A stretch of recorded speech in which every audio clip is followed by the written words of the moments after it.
আমরা যেমন বাচ্চাদের ক্ষেত্রে অধিকাংশ ক্ষেত্রে দেখে থাকি যে তাদের ক্যারিজ হয়ে থাকে এবং সেই সাথে অ্যাডাল্ট পারসন যারা রয়েছে তাদের ক্ষেত্রেও কিন্তু আমরা ক্যারিজ দেখি। আমরা সবসময় জানি যে বাচ্চারা শুধুমাত্র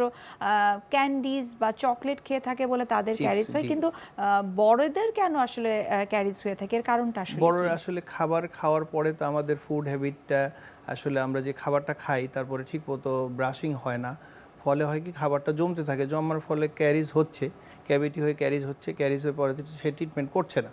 ফলে হয় কি আস্তে আস্তে আলটিমেটলি তার দাঁতটা ডেড হয়ে যাচ্ছে। তো আমাদের পরামর্শ থাকে যে ইনিশিয়ালি যদি তারা চেম্বারে বা হসপিটালে আসে, আমাদের কাছে চিকিৎসা নিতে আসে,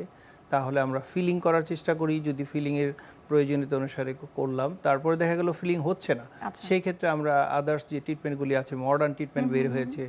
অ্যাডভান্স যে ট্রিটমেন্ট, রুট ক্যানেল আসছে, রুট ক্যানেলে এখন অনেক মডিফিকেশন আসছে, সুন্দর আমরা কাজ করতে পারি, বিভিন্ন ইনস্ট্রুমেন্টেশন সাপোর্ট, যেটা আগে ছিল না, এখন রিসেন্টলি লাস্ট 10 ইয়ার্সের ভিতরে আসলে এটা রেভলিউশন হয়েছে রুট ক্যানেলে। সেই ক্ষেত্রে আসলে আমরা সুন্দর করে ট্রিটমেন্ট করতে পারবো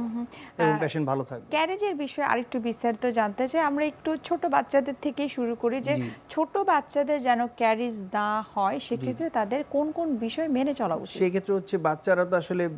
ফিডিং করে, ব্রেস্ট ফিডিং করা হয়, তারপরে দেখা যাচ্ছে যে সে চিনি একটু বেশি খায়, দুধের সাথে চিনি যাচ্ছে,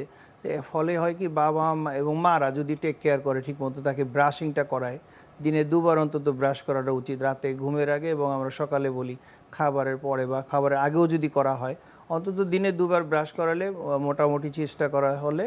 দেখা যায় যে চিনির পরিমাণটা যদি কম থাকে তাহলে মাড়িটা একটু ভালো থাকবে, না হলে ক্যারিজ প্রবণতাটা বাড়বে। বাড়ার ফলে হয় কি দুধ দাঁত, যেহেতু অনেকের একটা চিন্তা চেতনা থাকে বাংলাদেশে যে দুধ দাঁত তো ফেলে দিই, আসলে তা না, পড়েই যাবে, সেটা তো পড়েই যাবে, হ্যাঁ একটা সার্টেন বয়সের পরে তো পড়ে যাবে, কিন্তু দুধ দাঁতটাকে সংরক্ষণ করতে হবে যতদিন পর্যন্ত এটার একটা বয়সের একটা আছে, ব্যারিয়ার আছে, সেই ব্যারিয়ারটা পর্যন্ত অপেক্ষা করতে হবে যে এই দাঁতটাকে সংরক্ষণ করার প্রয়োজন। কারণ এটার নিচে তো থাকে আসলে পার্মানেন্ট দাঁত, ওইটাকে আমাকে সুস্থভাবে এবং প্রস্ফুটিতভাবে আসতে দেওয়ার জন্যই আমাকে দুধ দাঁতটা সংরক্ষণ করার ব্যবস্থা করতে হবে। ডাক্তারের কাছে আসতে হবে, আমরা চিকিৎসা করার চেষ্টা করব, তাহলে এই দাঁতটা ভালোভাবে আসবে এবং দুধটা ভালো হবে। বলেছেন যে আসলে যে ফিউচার যে দাঁত যেটাকে আমরা বলছি বা পার্মানেন্ট দাঁত যেটা আসবে, সেটা যেন সুস্থ দাঁত থাকে, সেটার জন্য অবশ্যই আমাদেরকে দুধ দাঁতের যত্ন নিতে হবে।